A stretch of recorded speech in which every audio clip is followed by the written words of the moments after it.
Sem Kahoot. Vai ter Kahoot?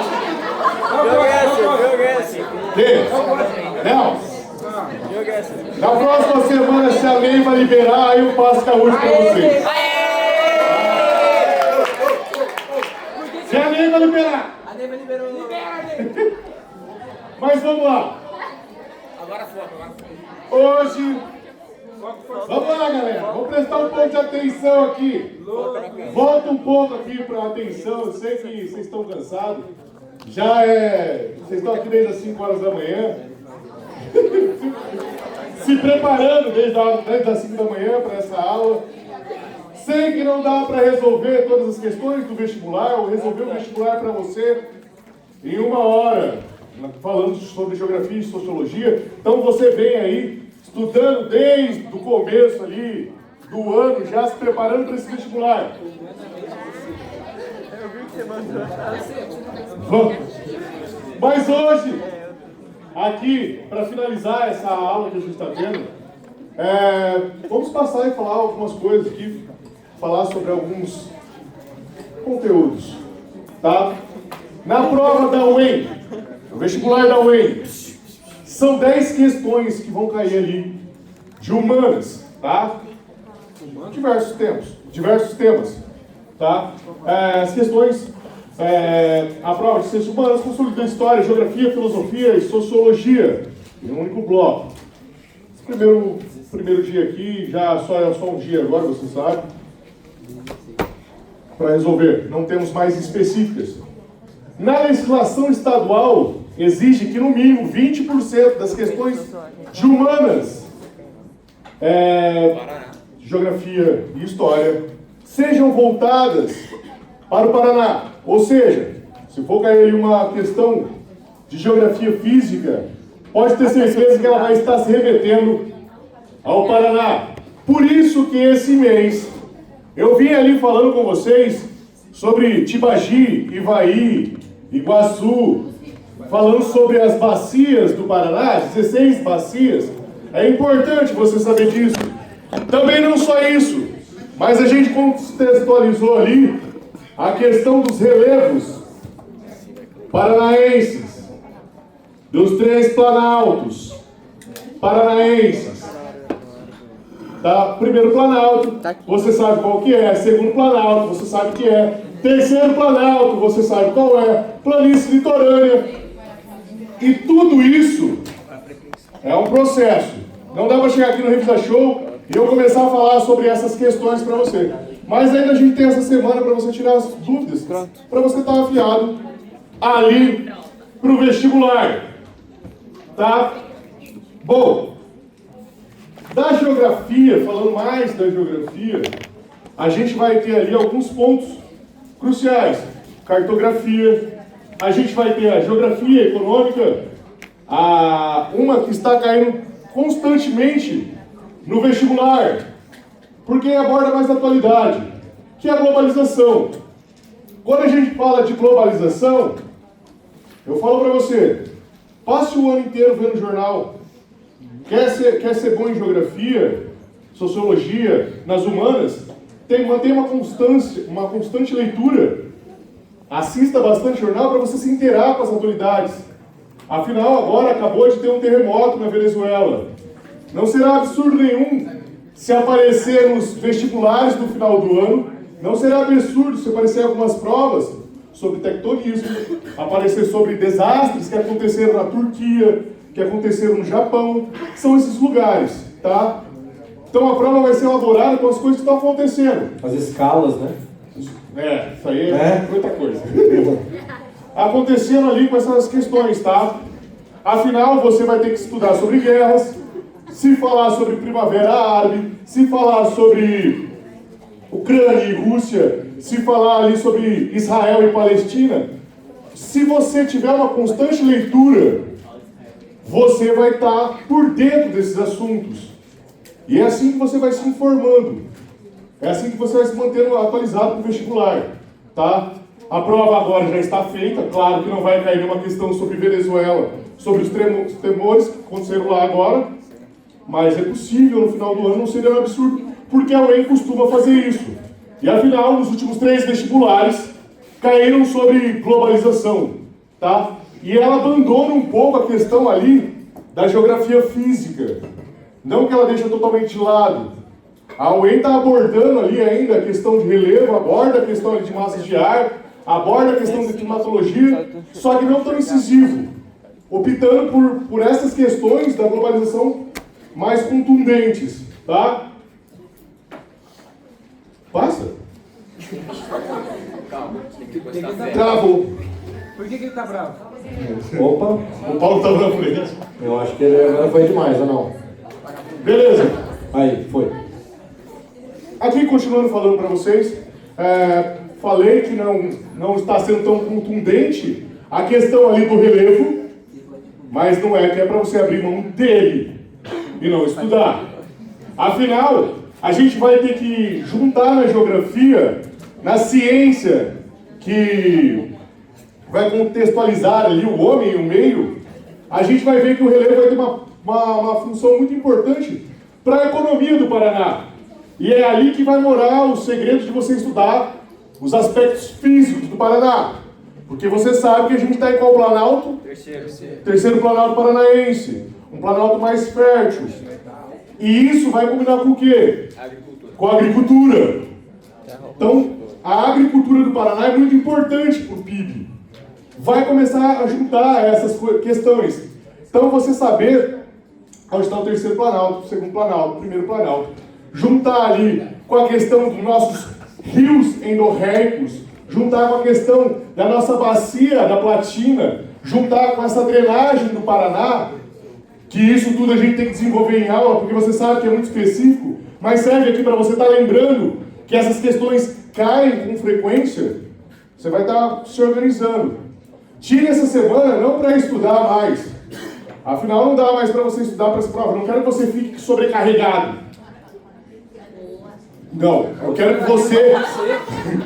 Não é para não estudar. Gente, não é isso. Estão rindo de você, cara. Não, eu sei, a Lorena.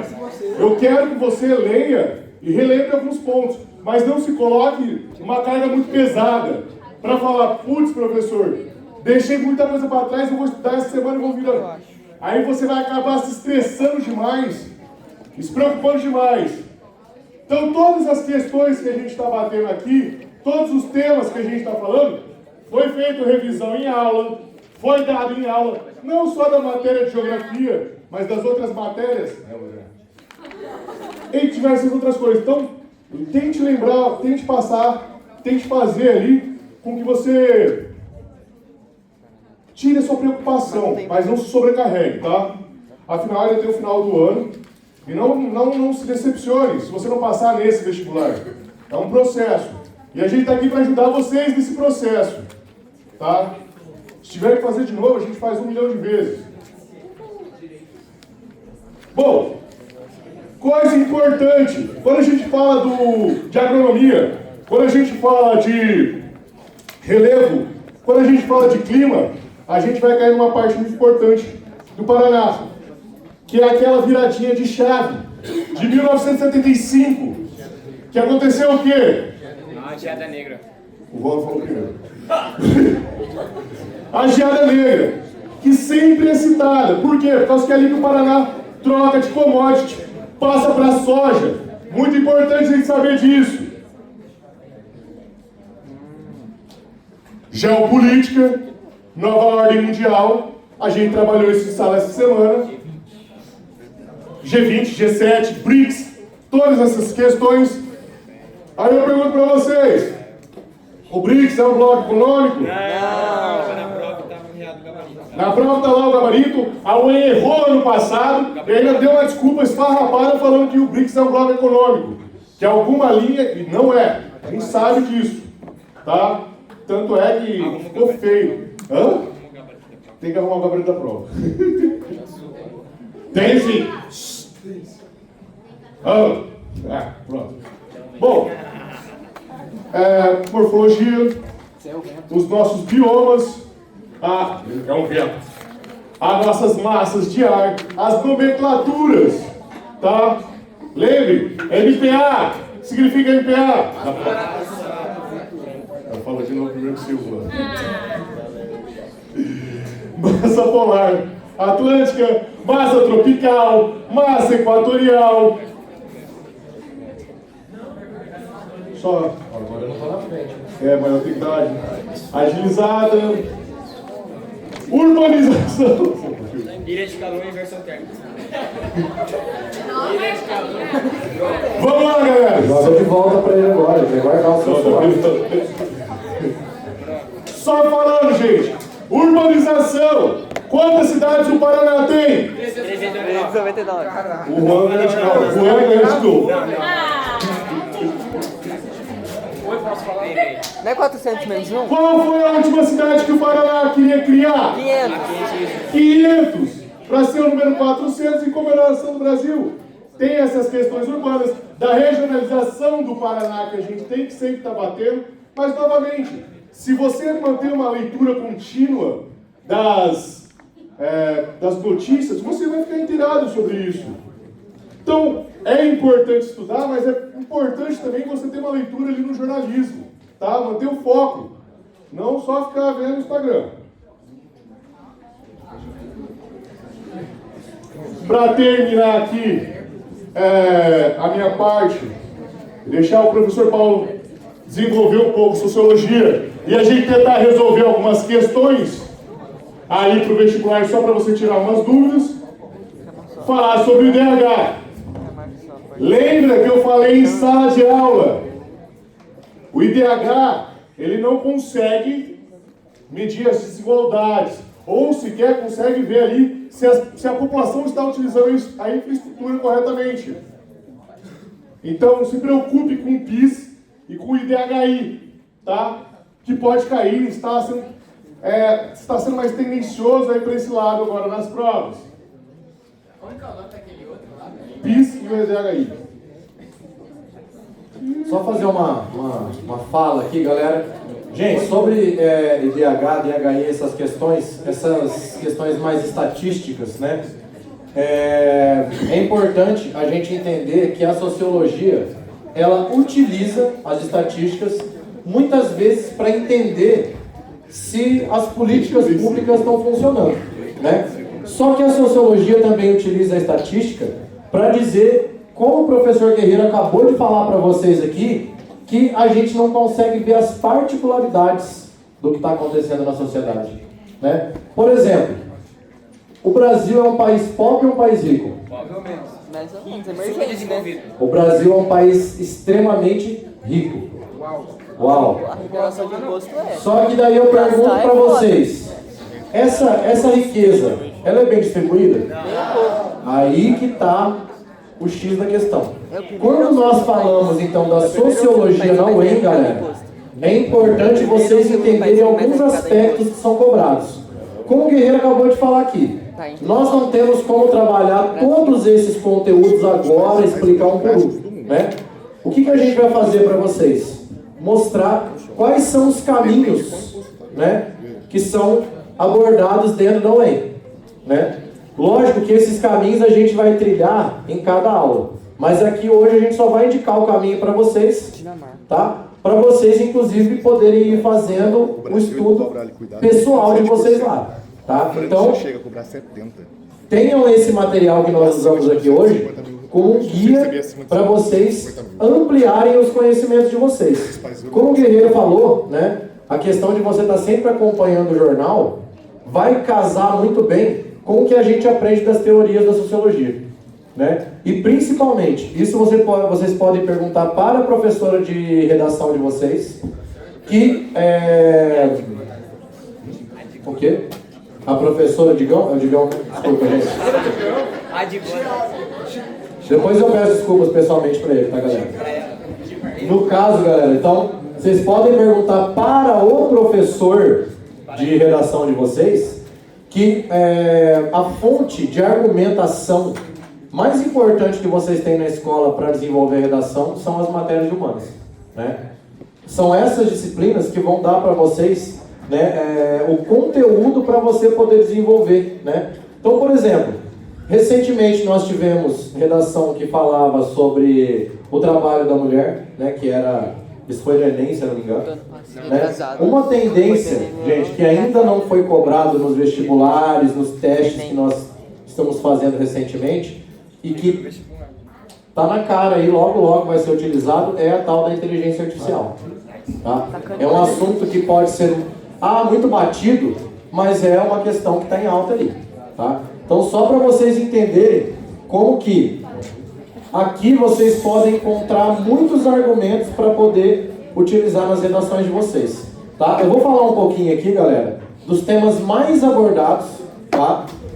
Dentro de sociologia. E eu vou começar, gente, com uma fala muito importante para vocês fazerem o vestibular da UEM. Galera, vestibular da UEM não é decoreba. Não adianta você saber o conceito, né? Eu sempre, inclusive, falo muito para vocês. Deixa o conceito falar com vocês, né? Mas não adianta nada você saber o conceito se você não souber interpretar ele no contexto que estiver sendo abordado, tá? Então, sei o conceito, beleza, legal. Só que eu não sei colocar esse conceito dentro de um contexto, né? Então, por exemplo, sociologia pode ser que tenha uma questão lá de geografia, que esteja no enunciado ali algo sobre sociologia, que se eu não sei interpretar, eu vou me perder ali no meio. Tá? Por quê? Porque essas matérias que a gente está dando aula aqui hoje, né? Geografia, juntando com história também, elas são altamente interdisciplinares. Elas dialogam com muita frequência. Tá? Olha lá, gente. Panorama geral, então, olha quanta coisa, tá, galera? Então, obviamente que nós não vamos conseguir falar de todas essas questões. Mas olha lá, nós temos...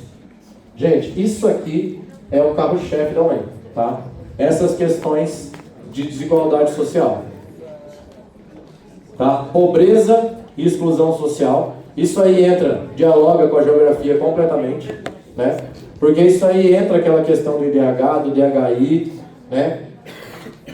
Fala sobre essa questão que eu estava falando para vocês aqui do Brasil, inclusive ser um país muito rico, mas que devido ao fato de ter uma riqueza acumulada, faz com que nós tenhamos uma desigualdade social muito grande. Concentração de renda, né, gente? Se nós temos concentração de renda, nós não temos uma divisão, né, correta, justa desse capital. Ou seja, o grande problema do Brasil está aqui, né, gente? Ó, concentração de renda. E aí também a gente já vai associar esses conceitos a Karl Marx, né, que a gente fala de mais-valia, a gente fala da questão de classes sociais, né, gente? Classes sociais, o Marx fala que justamente o fato de você ter ou não a posse do meio de produção faz com que você esteja enquadrado em uma classe social. E aí entra aquilo que nós estávamos falando sobre o IDH, né? Políticas públicas funcionam ou não funcionam? Como que a gente vai saber? O IDH. Por quê? Você vai analisar a partir de quando foi aplicada aquela política pública, como é que foi? Melhorou, não melhorou? E aí, galera, tem uma coisinha aqui que eu preciso falar para vocês. Prova da UEM, ela aborda muita questão, não estou falando de sociologia em si, estou falando de humanas, muita questão social. Então, quando você está fazendo a prova da UEM, esquece aquilo que você acredita, tá? Não adianta você, não, aquilo que você acredita no sentido assim, você não pode olhar lá e falar, não, mas eu não gosto disso aqui, tá? Tem uma perspectiva científica ali, então você tem que esquecer preconceito, você tem que esquecer ideologias que você adotou. Por quê? Eu estou falando isso, gente, porque a sociologia ela aborda muito tema polêmico, né? Você pode chegar e falar, eu não gosto disso. Tá, você não gosta, mas aqui não é uma prova de opinião, tá? Então, por exemplo, quando a gente fala de política pública, uma coisa que é muito abordado, por exemplo, quando a gente vai falar de Brasil, é o quê? Fala, por exemplo, sobre o Bolsa Família. Tá? Aí você chega lá e você vai olhar uma questão lá, que quando você olha para a questão de política pública, vai falar que é uma política que deu resultado positivo no Brasil. Só que se você for querer falar se você acha certo ou errado, gostar ou não gostar, isso pode influenciar na hora de você encontrar uma resposta correta. Então você tem que ser muito imparcial na hora de você analisar questões de vestibular, principalmente da UEM, tá? Então, galera, quando a gente fala de política pública, e eu estou falando isso para vocês, gente, porque eu dei uma olhada, né? E nós temos, eu já vi na UEM, que eu me lembro agora, 4 questões falando sobre, que eu me lembro, tá? Falando sobre Bolsa Família, tá? Então a gente precisa conhecer e não tirar opiniões próprias, tá? Galera, vulnerabilidade urbana, tá?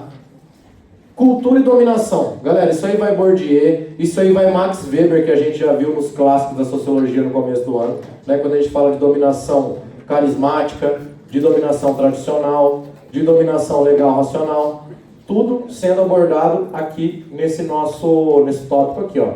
Imperialismo cultural. Professor, o que é isso, imperialismo cultural? Gente, é um determinado país ou um determinado povo impor, né, devido ao seu domínio, à sua hegemonia, por exemplo, Estados Unidos ou China, a gente pode colocar no momento, começar a espalhar a sua cultura pelo mundo, né? Por quê? Porque eles têm mais meios para que isso possa acontecer. Hegemonia simbólica, né? Quando a gente pega, por exemplo, galera, hoje em dia não, né? O Brasil, ele é muito consumidor, por exemplo, do cinema norte-americano. Estou errado? Não. Gente, isso aqui é uma hegemonia simbólica, cultural, tá? Por exemplo, recentemente, aí, na última década, a gente foi inundado aí pelo tal de uma coisa que eu sei que o Juan gosta, que é o tal do K-pop, né? Galera, gente, isso aqui é hegemonia simbólica, tá?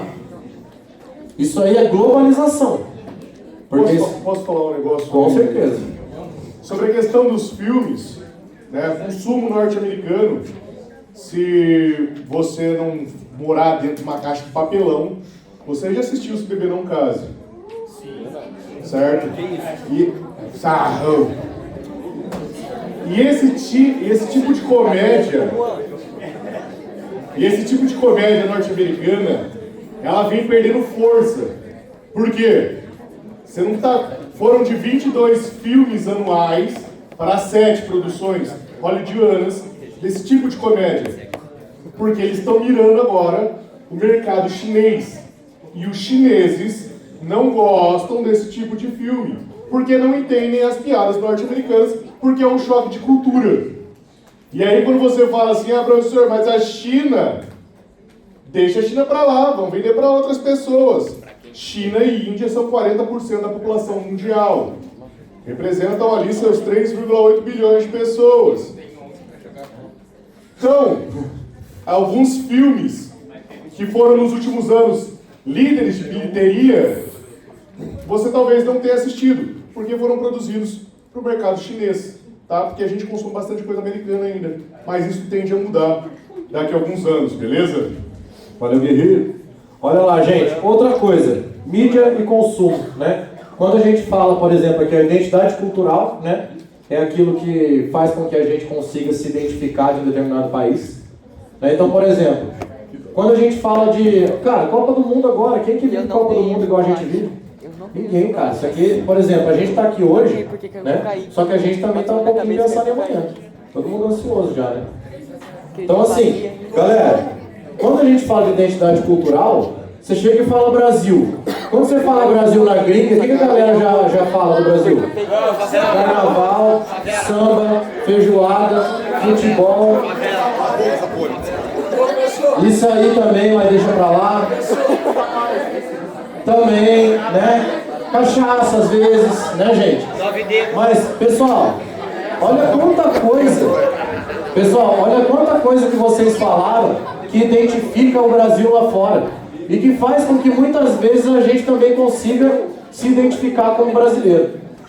E aí, gente, a gente entra na ideia de mídia e consumo, né? A gente já tem que puxar aí, por exemplo, a indústria cultural, né? Indústria cultural que fala da escola de Frankfurt, que eles falam, gente, uma ideia central aqui, gente, presta atenção. Pega aquilo que é cultural e transforma em mercadoria. Gente, isso é uma ideia central, vocês têm que entender isso, tá? Que é você pegar, por exemplo, e muitas vezes a gente cai nisso, né? que é esse consumo daquilo que é... Cara, a parada não tem nada de muito conteúdo. É só produto mesmo para ser vendido. Eu sempre uso como exemplo aquela galera que, sei lá, o cara tem uma camiseta lá da Mona Lisa cheia de tatuagem. Né? Oi? Entendi. Então, exatamente. O cara pega lá, faz uma adaptação da Mona Lisa na IA, né? Cheia de tatuagem, coloca numa camiseta, faz lá, sei lá, 1 milhão de cópias de camiseta, um monte de gente vai usar, e você vai perguntar pra pessoa, viu? E essa obra aí, você conhece? O cara vai falar, comprei ali na Americanas. Aí, ó, tá aqui, ó. Ó, eu dei um exemplo aleatório e já tem. Gente, isso aqui é justamente você transformar a cultura em mercadoria. Você está pegando uma obra de arte e transformando ela num produto para ser consumido que muita gente não sabe nem a origem dela. Ninguém sabe que foi o Da Vinci, ninguém sabe que ela está no Museu do Louvre, ninguém sabe que é uma obra de arte. Então, essa parada aí louca, galera. Olha lá então. Questões urbanas. Aí a gente também casa bastante com a matéria da geografia também, né? Questão urbana ali, ó. Urbanização desigual, galera. Já começa lá na Revolução Industrial, que é um dos motivos que fazem surgir a sociologia. Gente, aqui é Brasil, tá? Ó, sem querer falar mal, só que quando a gente fala da favelização, a gente está puxando para a realidade brasileira pós-abolição da escravidão. Segregação social. Gente, segregação social é você dividir a população por questão financeira, tá? E aí... Oi? Segregação social, no caso aqui, galera, é divisão da sociedade em classes. Moradia precária, tá, gente? Outras questões que são abordadas. Violência estrutural, tá? Que é algo que vem na Constituição brasileira do país, né? Passando para a próxima aqui, ó. Política e cidadania. Muita coisa importante aqui, gente, ó. Que é aquilo que o Guerreiro falou. Se você está assistindo o jornal, se você acompanha... Gente... Tira aquele tempinho que você fica lá scrollando, bobagem, que às vezes até o próprio Instagram mostra pra você lá. Que tal parar um pouquinho? Para um pouco e vai ler notícia. Né? Não notícia que chega no WhatsApp, não do Facebook, notícia de meios de informação, né, sérios. E olha lá, participação política que faz parte do IDH lá, né? Se a pessoa... Gente, uma das coisas que faz com que a gente perceba se a população está tendo um avanço, se as políticas públicas estão funcionando, é se a gente percebe que o povo está participando da política. Porque é só assim que a gente consegue escolher alguma coisa, tá? Direitos, papel do Estado. Galera, será que tudo que a gente precisa fazer, todo desenvolvimento social, ele é individual, só vai da gente, ou também será que depende do papel do Estado fazer alguma coisa? Exatamente. Direitos sociais, muitas vezes, é o Estado que tem que garantir, né? Democracia, que é para que a gente possa participar da política, como a gente já falou ali. E cidadania, gente, que é exercer esses direitos. Olha lá, gente. Sociólogos e teóricos, que a gente vai estar vendo o tempo inteiro caindo em prova da UEM. Karl Marx, falando sobre classes sociais, mais-valia e luta de classes, tá? Uma coisa vai levando a outra. Através da exploração da mais-valia, a gente vai ter as classes sociais divididas. E a luta de classe é justamente essa questão de nós termos uma classe que domina a outra. E aí a gente entra novamente com dominação em Weber, com dominação em Bourdieu. Essa semana vamos abordar alguns assuntos específicos na aula como revisão, galera do terceirão aí, tá? Então não faltem, porque é a última semana antes das férias, tá? Porque esquece férias, tá, gente? Férias pra vocês é só depois de domingo, tá? Porque domingo tem... Porra! Por que domingo, galera? Por que domingo, lembra? Por que as férias são depois de domingo? Gente, domingo é o vestibular, então esquece, até domingo vocês só tem que ter cabeça pra isso aqui, tá?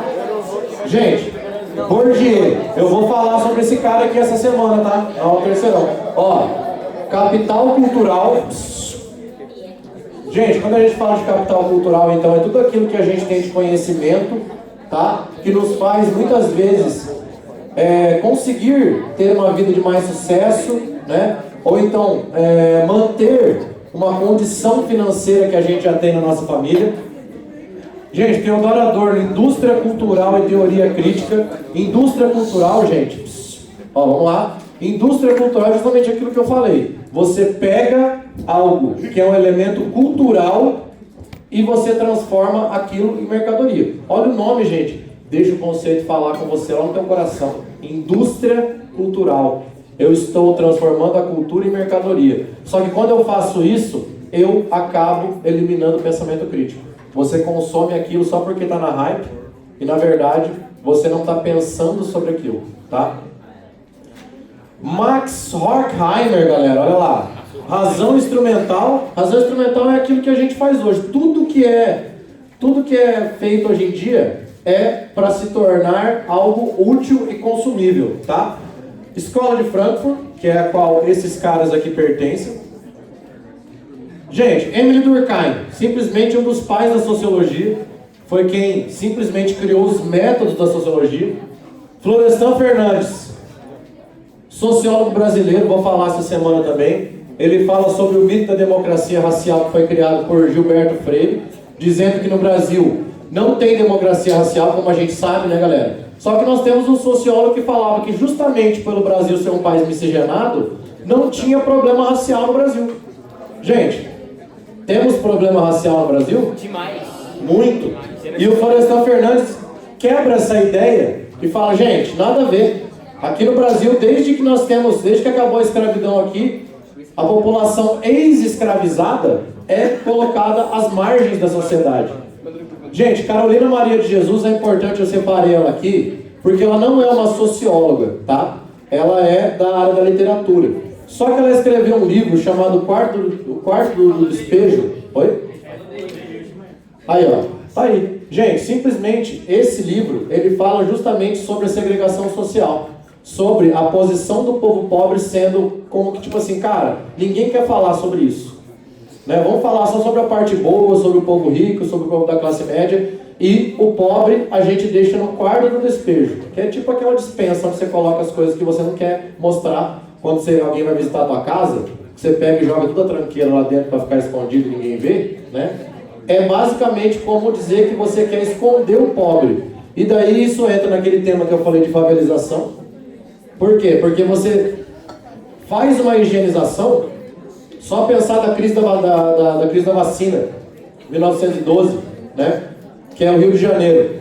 Higienizando ali a cidade, fazendo com que as pessoas mais pobres fossem morar nos morros, tá? Aqui do lado, gente, temas, conceitos essenciais que vocês precisam. Cara, não sei sobre isso aqui ainda. Pode me perguntar, aula que vem pode perguntar, pesquisa, porque precisa saber. Desigualdade social, exclusão social, estratificação social, classes sociais, cultura e identidade cultural, dominação cultural, cidadania e direitos sociais, políticas públicas, crítica social, participação política, marginalização, indústria cultural, coesão social e anomia. É bastante coisa, mas é tudo bem tranquilo se você falar comigo, tá? Gente, o que cai na prova? Pobreza e exclusão. Pessoal, prova da UEM aborda muito essa questão. Então, o que você tem que questionar quando você vai fazer a prova da UEM? Cara, quem está sendo excluído? Eu tenho que saber quem que é esse grupo. Quem que está se beneficiando dessa exclusão desse grupo? Você respondeu isso aí, galera? Você já tem metade aí, um pouco do caminho andado, porque você vai conseguir interpretar melhor essa questão. Concentração de renda, como eu já falei, classes sociais, políticas públicas. Marx, luta de classe, mais-valia, burguesia e proletariado. Capital cultural, hábitos, dominação simbólica. E olha lá, gente, como que cai? Ó, texto sobre as condições sociais no Brasil, fome e renda, relacionado, olha lá, ao Bolsa Família e acesso a serviços públicos. Vamos lá, cultura e dominação cultural, o que cai? Imperialismo cultural, identidade cultural, mídia e consumo. Adorno Horkheimer, indústria cultural, cultura como mercadoria, galera. teoria crítica. Olha lá como é que cai, gente. A gente estava falando agora, negócio de filme, música, olha lá. Músicas como fonte, crítica à cultura de massa. Cultura de massa, gente, é aquilo que é feito para vender, tá? E resistência cultural. Quando a gente vê, por exemplo, um texto, cai muito, tá, gente? Hip hop, por exemplo, samba. São artes que funcionam como resistência cultural. Indústria cultural, arte transformada em mercadoria padronizada para lucro e alienação das massas. Esse material tá top, tá, galera? Porque a gente vai ter muita dica ali, muito macete de como que vocês vão estudar e como que vocês têm que olhar para a prova de sociologia da UEM. Para acabar ali, galera, ó, questões urbanas e periferia, o que cai? Favelização, segregação social, violência estrutural, Durkheim, fato social, anomia, solidariedade mecânica e orgânica, Carolina Maria de Jesus, como vocês falaram, que já viu, quarto de despejo, exclusão racial, social e voz da periferia. Conecta-se com Florestan Fernandes e Almita Democracia Racial, desigualdade racial na periferia. Gente, aqui é bem, isso aqui é mais para vocês mesmo, que vocês deram uma olhada, saber como é que cobra. Olha lá, gente, ó, opa, perfil da prova da UEM, crítica interpretativa, não decoreba. Usa músicas, textos literários e reportagens, ligada à realidade brasileira, interdisciplinar, sociologia, geografia e história. Tendência para as próximas... Gente, isso aqui é muito show. Racismo estrutural, fake news e mídia, exclusão digital, precarização do trabalho, juventude e cultura, movimentos sociais e inteligência artificial, tá? Pode colocar aí. Mas, gente, ó, isso aqui, coloca dentro da última coisa, o quê? Isso é show. Isso é show. Racismo estrutural. Não, gente. Galera, pelo amor de Deus. Gente, eu tô dizendo pra vocês que é show você ter separado aqui os temas que vão cair na próxima prova. Fake news não é show, galera. Racismo estrutural não é show, tá? Mas o Guerreiro é show. A aula dele é show. Esse cara aqui, ó. Gente, pra fechar aqui, galera, isso aqui é show demais, tá? Isso aqui, ó. Gente, agora eu quero 100% da atenção nessa frase aqui, ó. Todo mundo que tá aí no fundo conversando aí. Olha aqui, ó. Gente, pra fechar. Ao ler o texto da questão, pergunte: quem está sendo excluído? Por que ele está sendo excluído? Quem se beneficia? Essa lógica responde 90% das questões de sociologia da UEM. Galera, isso aqui é o caminho das pedras amarelas. Cara, porque tá na história da Alice no País das Maravilhas. Não é o Mágico de Oz, perdão. Vai, Guerreiro, as questões lá. Vamos fazer uma questão de... Faz lá. Vamos lá, gente! Vamos resolver uma questão rapidinho aqui, ó. É a 3? Vamos resolver... Quem tá aqui? Vamos resolver essa questão aqui rapidinho, porque o nosso tempo já está terminando. De novo essa questão? E se tem problema ser de novo essa porra?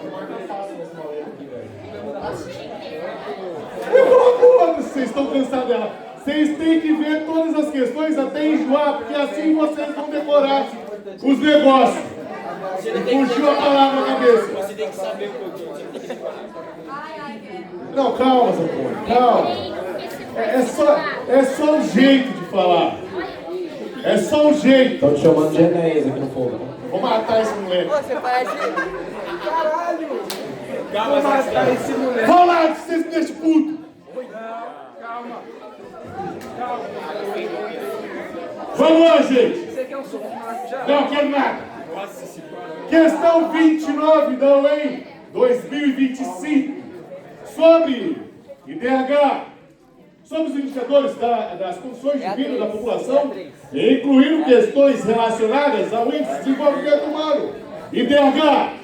Novamente falando que o IDH pode estar caindo em desuso. Não fique perplexo.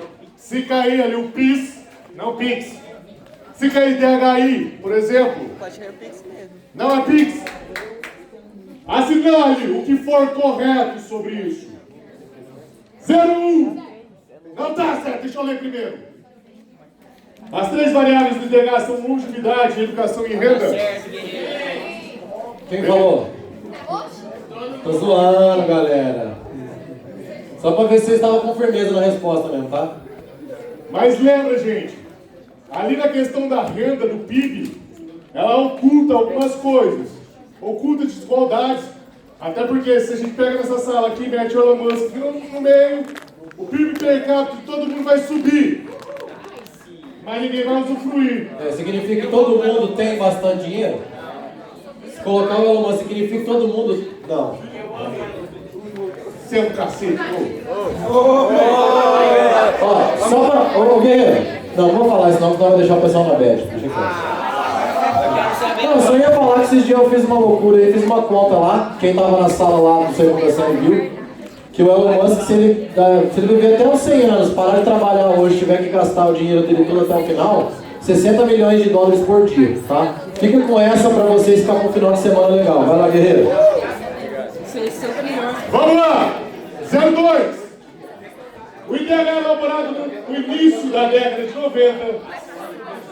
Vamos lá, gente, presta atenção.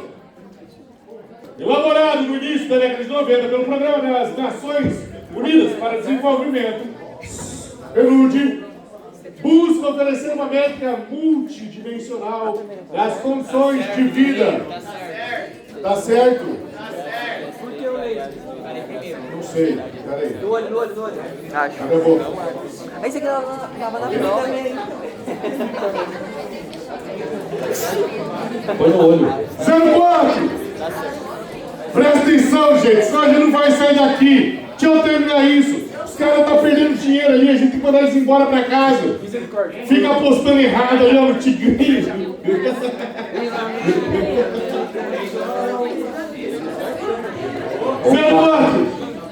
A análise do desenvolvimento deve levar em conta aspectos políticos com a participação da população em decisões públicas. Isso aqui o professor Paulo acabou de falar para vocês. A qualidade de vida de uma população vai ser maior quanto mais participação na vida pública ela tiver. 08. Sangue escorrendo da orelha. Indicadores da economia global são suficientes para a compreensão de vida de uma população? E o porquê não?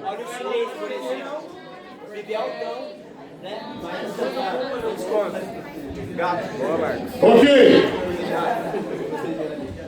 16. O que é? Ai, desculpa. Coloca mais pertinho assim, guerreiro, vou falar. Inferir as condições de vida pela renda média da população pode ocultar desigualdades internas significativas. Galera, não posso cravar para vocês uma questão que vai cair na UEM, porque humanas são muitos temas. É muito amplo, né? Mas o que vem caindo, eu posso falar para você que vai ter, com certeza, nem que for um rabisco que vai aparecer, Paraná, duas questões de Paraná vai aparecer, mas vai ter globalização e IDH.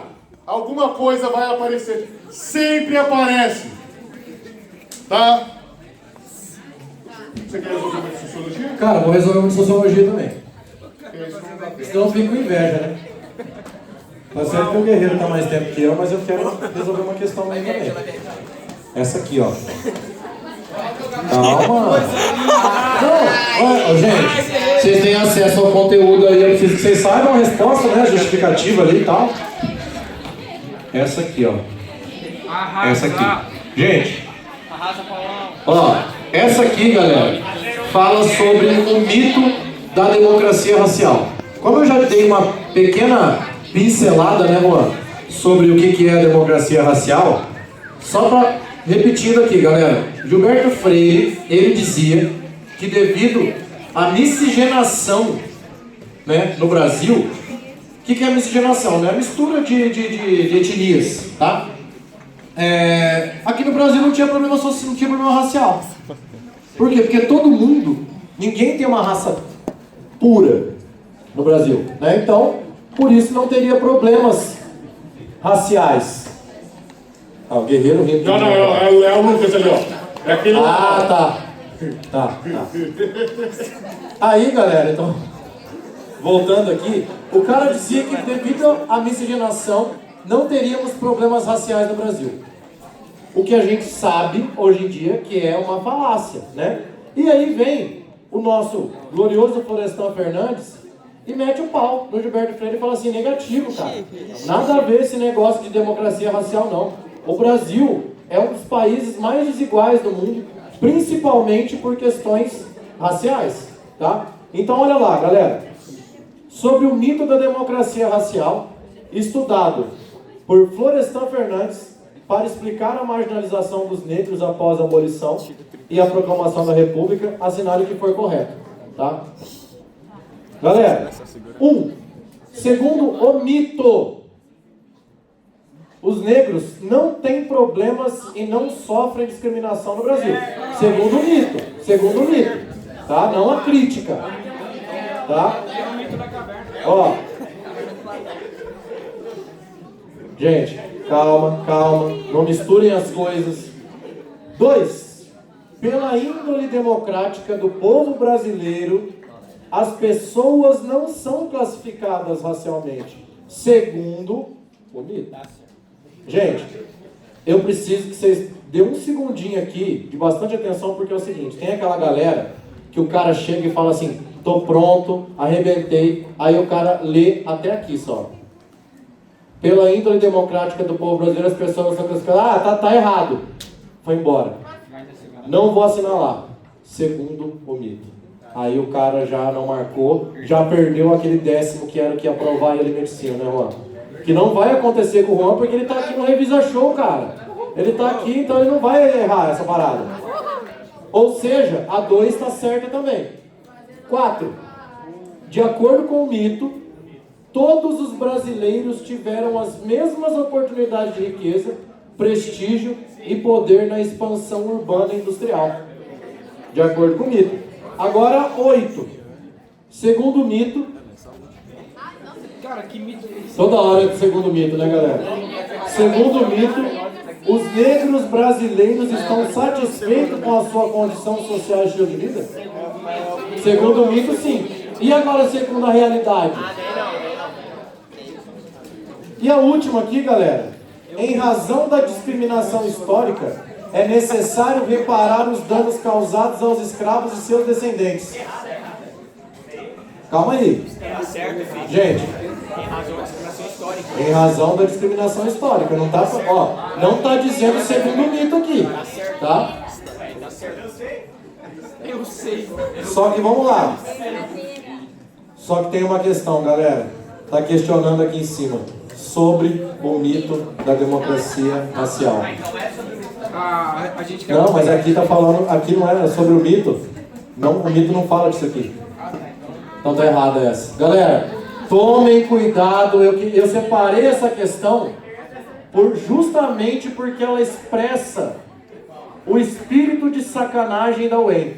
Que ela vai lá e coloca umas questões que, se você não tiver o comando na tua mente, você vai cair em tentação, mas livrar-nos do mal. Amém. Amém. A última aqui, ó, tá errada, galera. Por quê? Por causa do enunciado. Mas mesmo falando em relação a... Mas é porque ele tá aqui,